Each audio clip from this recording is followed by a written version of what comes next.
तो what is योग?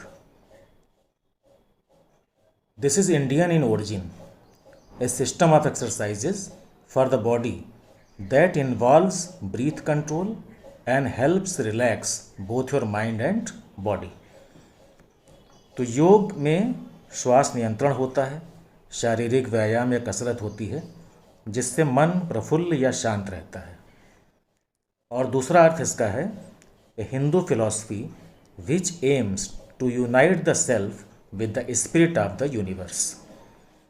विश्वात्मा से स्वयं का संयोग करने का लक्ष्य, अर्थात जो परम ब्रह्म है उससे आत्मा का मिलना, आत्मा का परमात्मा से योग। तो योग शब्द युज धातु से बना है और युज धातु का अर्थ होता है समाधि। तो योग शब्द का वास्तविक अर्थ समझने के लिए समाधि शब्द का भी वास्तविक अर्थ समझने की चेष्टा करनी होगी। समाधि शब्द का अर्थ होता है सम्यक प्रकार से ईश्वर के साथ युक्त हो जाना, मिल जाना, जीव का कामना, वासना, आसक्ति, संस्कार आदि सब प्रकार की मलिनता को दूर करके अपने स्वरूप में स्थित हो जाना, मुख्य रूप से भगवान में मिल जाना, ये समाधि शब्द के अंतर्गत आता है। तो योग शब्द के अंदर भी हम इन्हीं दो तत्वों को निहित देखते हैं। योग शब्द का अर्थ होगा जीव और ब्रह्म का पूर्ण रूप से मिलन, अर्थात विजातीय, स्वजातीय और स्वगत भेद से रहित होकर जीव और ब्रह्म का एकत्व प्राप्त कर लेना, भगवान का साथ हो जाना। जिस अवस्था में भगवान के अस्तित्व के सिवा हमारा पृथक अस्तित्व न रह जाए, भगवान की इच्छा पूरी करने के अतिरिक्त हमारे जीवन में दूसरा कोई भी काम न रह जाए। एक शब्द में जिस अवस्था में भगवान की सत्ता, चैतन्य और आनंद अपने आप हमारी वाणी, भाव और कार्यों के द्वारा पूर्ण रूप से प्रस्फुटित होकर प्रकट हो जाए, उसी का नाम योग है। इसी अवस्था को लक्ष्य करके मनुष्य को भगवान का अवतार कहा जाता है। अब आप देखेंगे कि भारतवर्ष में जो योग की अवधारणा रही तो उसमें यही बात है कि ईश्वर से एकाकार होना। Yoga is an old discipline from India. It is both spiritual and physical. Yoga uses breathing techniques, exercise and meditation. It helps to improve health and happiness. And yoga is the Sanskrit word for union. And Patanjali was a pioneer of classic yoga. He defined yoga as the cessation of the modification of the mind. Means stopping changing the mind. चित्त वृत्ति निरोध, किस प्रकार से चित्त की वृत्तियों का निरोध किया जाए, एक्सरसाइज के द्वारा, मेडिटेशन के द्वारा, ब्रीदिंग एक्सरसाइज के द्वारा।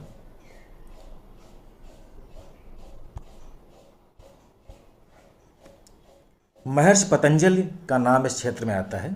उन्होंने एक्सप्लेन किया योग को बाय गिविंग द फॉलोइंग सूत्रास। अथ योगानुशासनम, अर्थात योग अनुशासन का ही दूसरा नाम है। योग से अनुशासन आता है। और दूसरा सूत्र उन्होंने दिया योगाश चित्त वृत्ति निरोधा। योग का अर्थ है चित्त वृत्ति निरोध, अर्थात चित्त की वृत्तियों का निरोध हो जाना, जो चित्त की चंचलता है उस चंचलता का नाश हो जाना। क्योंकि हमारा मन इधर उधर जाकर हमसे गलत कार्य करवाता है, और अगर मन नियंत्रित हो जाए तो योग सिद्ध हो जाएगा। भगवद गीता में लॉर्ड कृष्णा कहते हैं योगेश कर्मस कौशलम। योग जो है वो कर्मों में कुशलता है। कर्मों में कुशलता का अर्थ हुआ कि जो भी कर्म हम करें उसे निष्काम भाव से करें, बिना फल की इच्छा रखे हुए, तो योग सिद्ध हो जाएगा। अर्थात जो भी कर्म किया जाए उसे निष्काम भाव से किया जाए। तो अनेकों व्यक्ति ध्यान करने और समाधि लगाने की चेष्टा करते हैं, परंतु उन्हें सफलता नहीं मिलती। इसका कारण यह है कि अगर समाधि की सिद्धि करनी है तो यम नियम के पालन की विशेष आवश्यकता है। यम नियम के पालन के बिना ध्यान और समाधि का सिद्ध होना अत्यंत कठिन है। ये महर्षि पतंजलि का सिद्धांत है, जिसकी चर्चा मैं आगे आपसे करूंगा, कि अष्टांग योग में कुछ चरण बताए गए हैं जिनका पालन करने से योग सिद्ध होता है। तो इसमें 8 चरण हैं: यम, नियम, आसन, प्राणायाम, प्रत्याहार, धारणा, ध्यान और समाधि। इन 8 चरणों को पूरा करने पर योग सिद्ध होता है। आजकल जो हम योग की अवधारणा देख रहे हैं समाज में, वहाँ पर योग के नाम पर आसन, शारीरिक कसरत ही की जा रही है और आसन को ही मुख्य रूप से माना गया है, जिसको हम योग कह देते हैं, योगा कह देते हैं।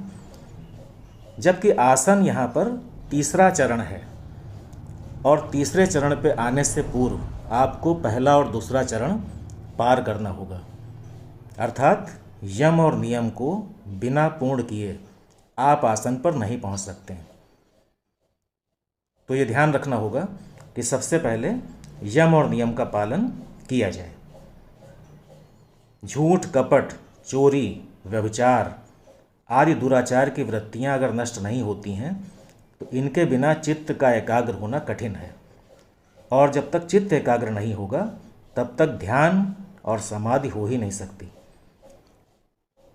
तो यूं तो समाधि की इच्छा वाले लोगों को योग के 8 अंगों का साधन करना चाहिए, किंतु यम और नियमों का पालन तो पहली शर्त है। जैसे नींव के बिना मकान नहीं ठहर सकता, ऐसे ही यम और नियम के पालन के बिना ध्यान और समाधि का सिद्ध होना असंभव है। यम और नियमों में जो भी पुरुष यमों का पालन न करके केवल नियमों का पालन करना चाहता है, उससे नियमों का पालन भी अच्छे प्रकार से नहीं हो सकता है। इसलिए बुद्धिमान पुरुष नित्य निरंतर यमों का पालन करता हुआ ही नियम का पालन कर ले, केवल नियमों का नहीं। जो यमों का पालन न करके केवल नियमों को करता है, वो साधन पथ से गिर जाता है। अब आप ध्यान देंगे इस बात को कि यम और नियम कितने महत्वपूर्ण हैं। अगर हम यम नियम का पालन किए बिना योग के मार्ग पर आगे बढ़ना चाहें तो ध्यान और समाधि की बात तो दूर रही, अच्छी प्रकार से प्राणायाम होना भी कठिन है।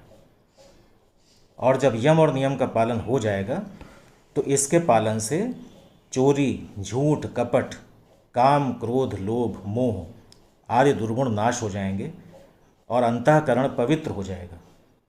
उसमें उत्तम गुणों का समावेश हो जाएगा, जिसके फलस्वरूप साधक को आत्मा का साक्षात्कार हो जाएगा, और यही योग का लक्ष्य है। तो बहुत से लोग प्राणायाम के लिए यत्न करते हैं किंतु सफलता नहीं पाते हैं। क्यों? क्योंकि यम और नियम पर कार्य किए बिना वो आसन और प्राणायाम पर अपना कार्य कर रहे हैं। तो योग के मार्ग पर आगे बढ़ने से पहले ये जानना बहुत ज़रूरी हो जाता है कि यम और नियम क्या हैं, उसके बाद आसन प्राणायाम क्या है, प्रत्याहार धारणा क्या है, ध्यान और समाधि क्या है। तो सबसे पहले मैं आपसे बात करूंगा यम क्या है, किस प्रकार से इसकी सिद्धि हो सकती है, और यम के भीतर कौन कौन से चरण हैं जिनका पालन हमें करना होगा। तो यम में 5 चरण हैं: अहिंसा, सत्य, अस्तेय, अपरिग्रह और ब्रह्मचर्य। इन 5 का नाम यम है। अर्थात जब ये 5 आपके स्वभाव में आ जाएंगे तब आपका यम सिद्ध होगा। तो सबसे पहले लेते हैं अहिंसा को, कि अहिंसा क्या है, अहिंसा किसे कहते हैं। तो कहा गया है मन, वचन और कर्म से किसी को कष्ट न पहुंचाना अहिंसा होती है, और ये बहुत कठिन अभ्यास है। कमज़ोर व्यक्ति इसका पालन नहीं कर सकता। इसी गुण के अभाव में साधारण व्यक्ति अनेक दुष्प्रवृत्तियों से ग्रस्त हो जाता है, और जहाँ पर अहिंसा का अच्छी तरह से पालन होता है वहाँ दुश्मनी और दुर्भावना भी पास नहीं आ पाती है। तो इसमें अहिंसा में, जैसे आपने देखा कि गांधी जी ने सत्य और अहिंसा का पालन किया, तो अहिंसा शक्तिशाली व्यक्ति का एक टूल है, एक उपकरण है। एक कमज़ोर व्यक्ति अहिंसा नहीं कर सकता है। किसी भी भूत प्राणी को या अपने को भी मन, वाणी, शरीर द्वारा कभी भी किसी प्रकार किंचित मात्र भी कष्ट न पहुंचाने का नाम अहिंसा है। अपने मन से सबके लिए अच्छा सोचना है, वाणी से अच्छा बोलना है और कर्म से अच्छा करना है, तब अहिंसा सिद्ध होती है। क्योंकि अहिंसा का अर्थ यह नहीं है कि किसी को न मारना। अगर हम मन में किसी के विषय में दुर्भावना रखते हैं, किसी का नुकसान चाहते हैं, कोई षड्यंत्र करते हैं, तो ये हिंसा के अंतर्गत आएगा। किसी को कटु वचन बोलते हैं, किसी पर व्यंग्य करते हैं, ताना मारते हैं, तो ये हिंसा के अंतर है। वाचिक हिंसा इसको कहते हैं।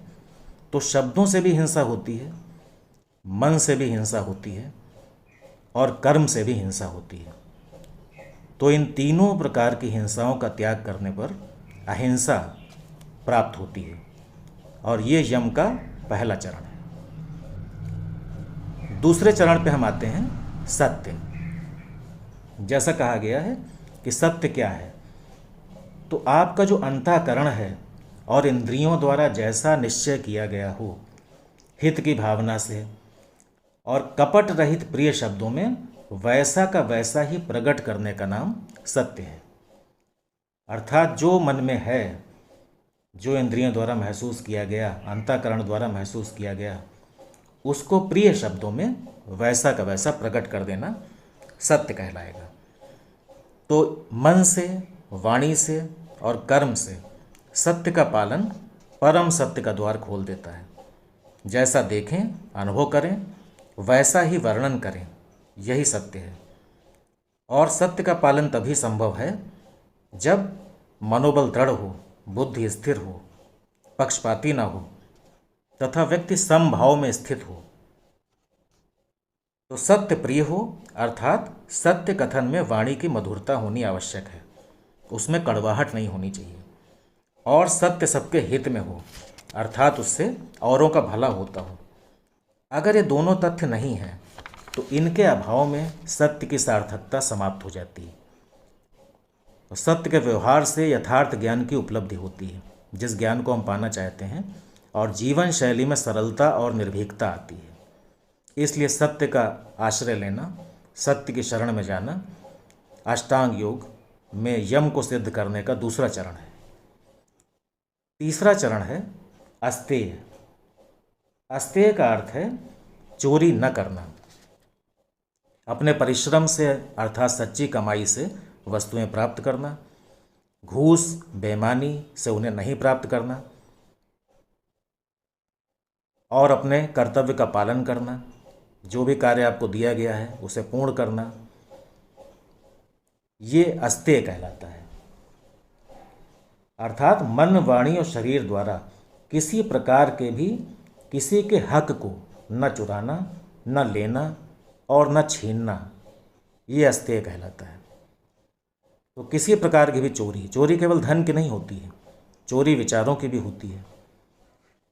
चोरी आपको जो कर्तव्य दिया गया है, जो कार्य दिया गया है, उसको न करना भी चोरी है।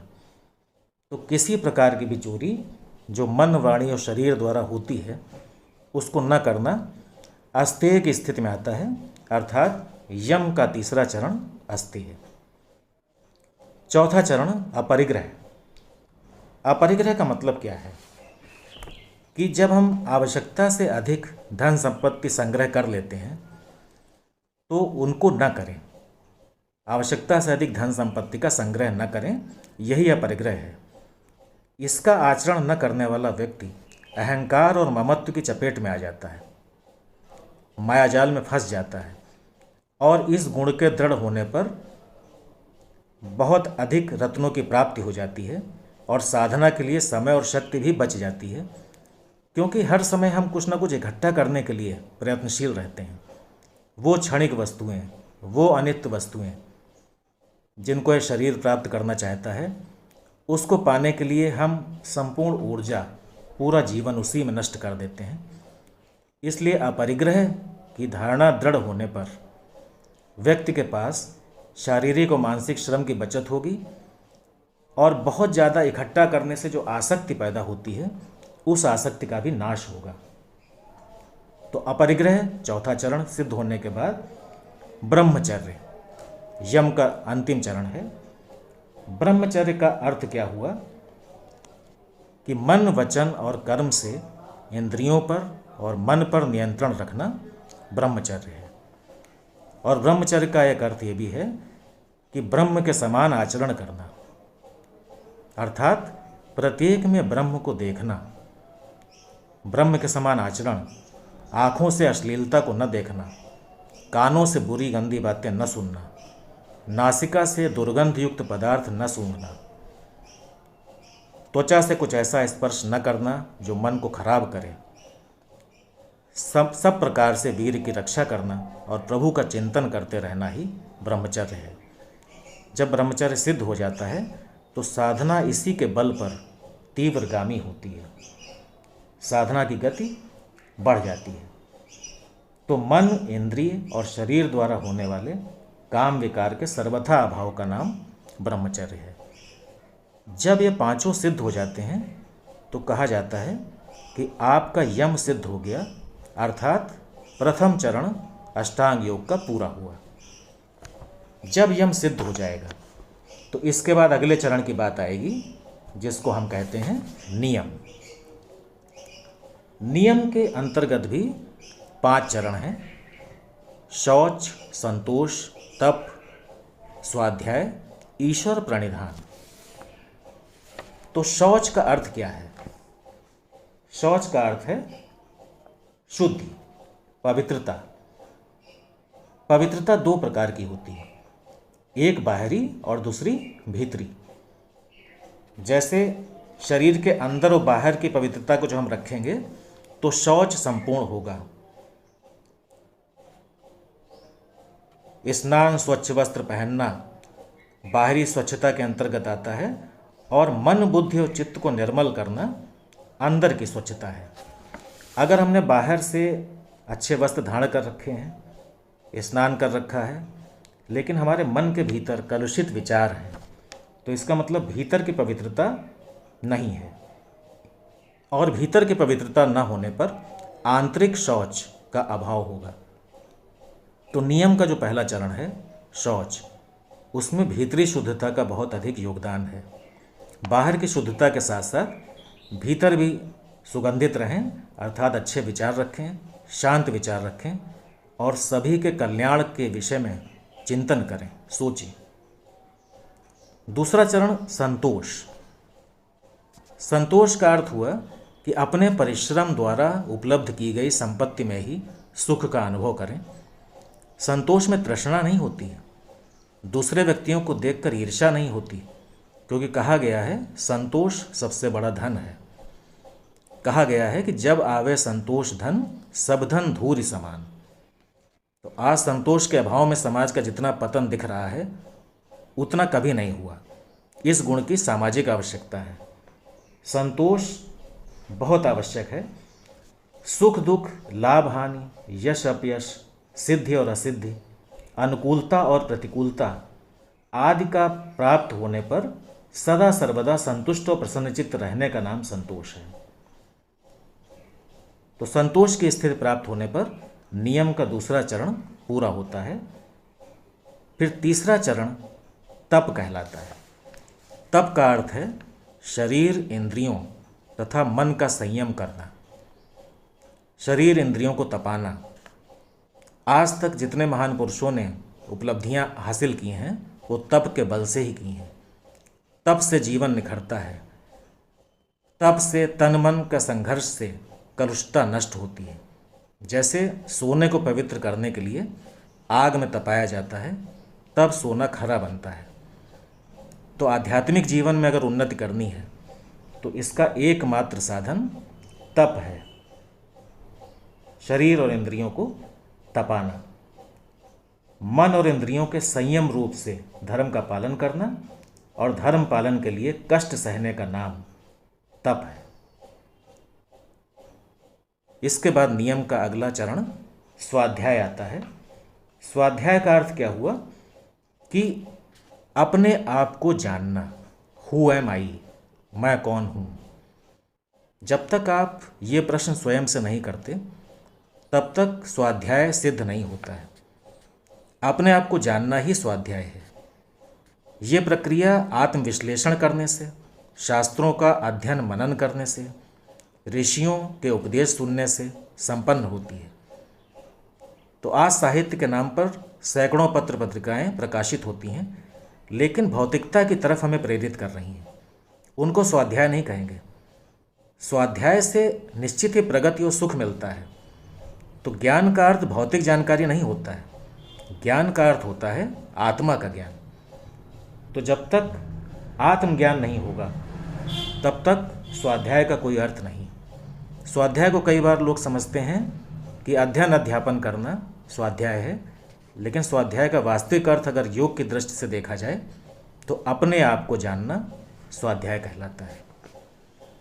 नियम का अंतिम पद है ईश्वर प्रणिधान, अर्थात सर्वव्यापी परमात्मा के प्रति पूर्णतया समर्पित होना, रोम रोम से उसकी दिव्य उपस्थिति का अनुभव करना, प्राण और इंद्रियों के कर्मों को और उनके परिणामों को उसे अर्पित करना ईश्वर प्रणिधान है। कि मैं जो कुछ भी करता हूँ, हे ईश्वर, वो आपको अर्पित है। इससे कर्ता भाव नष्ट होता है। कर्ता भाव के नष्ट होने से अहंकार का नाश होता है। इसमें मन, बुद्धि, चित्त, अहंकार आत्मा के अधीन होते हैं और आत्मा के प्रकाश से ही कार्य करते हैं। तो इससे मन के विकार दूर होते हैं, और जब मन के विकार दूर हो जाएंगे, मन पवित्र होगा, अंतःकरण पवित्र होगा। अंतःकरण के 4 भेद हैं: मन, बुद्धि, चित्त, अहंकार। तो मन, बुद्धि, चित्त, अहंकार के शुद्ध होने से अंतःकरण शुद्ध होता है। और कहा जाता है कि शुद्ध अंतःकरण भगवत प्राप्ति के लिए अनिवार्य शर्त है। अगर आपका अंतःकरण शुद्ध नहीं है तो कभी भी ईश्वर की प्राप्ति नहीं हो सकती, अर्थात योग सिद्ध नहीं हो सकता। तो हमारा अंतःकरण अशुद्ध है और हम योग कर रहे हैं तो कभी भी योग की अंतिम स्थिति तक नहीं पहुंच सकेंगे। तो जो भी हम कार्य करते हैं उसमें निष्काम भाव होना चाहिए, कर्तापन का अभाव होना चाहिए। ईश्वर की भक्ति मन, वाणी, शरीर द्वारा ईश्वर के लिए, ईश्वर के अनुकूल ही चेष्टा करने का नाम ईश्वर प्रणिधान है। कि हे ईश्वर, मैं निमित्त हूँ, मेरे द्वारा जो भी कार्य हो रहा है उसको आप ही करवा रहे हैं, मैं कुछ नहीं कर रहा हूँ। कर्ता भाव का नाश होने पर ईश्वर प्रणिधान सिद्ध होता है और पूर्ण शरणागति की स्थिति होती है। पूर्ण शरणागति की स्थिति होने पर आगे योग के अष्टांग योग में अगले चरण पर हमारी गति होती है। तो यम और नियम दोनों को जब हम सिद्ध कर लेंगे तो सिद्ध करने के पश्चात हमारी स्थिति आगे के चरणों के लिए तैयार होगी। तो यम और नियम के पालन के बिना अगर हम आसन करते हैं तो कभी भी योग सिद्ध नहीं होगा। तो इस बात को अच्छी प्रकार से मन में बिठा लें कि आसन करना योग नहीं है, प्राणायाम करना योग नहीं है। आसन और प्राणायाम ये तीसरे और चौथे चरण हैं। तो पहले और दूसरे चरण को सिद्ध किए बिना तीसरे और चौथे चरण पर चले जाना, ये कहाँ का न्याय है? निश्चित रूप से योग के मार्ग में बहुत बड़ी बाधा है। तो इस बात को निश्चित रूप से समझना होगा कि सबसे पहले अष्टांग योग में हमें यम और नियम की सिद्धि करनी होगी, उसके पश्चात ही आगे की यात्रा सुगम हो सकेगी।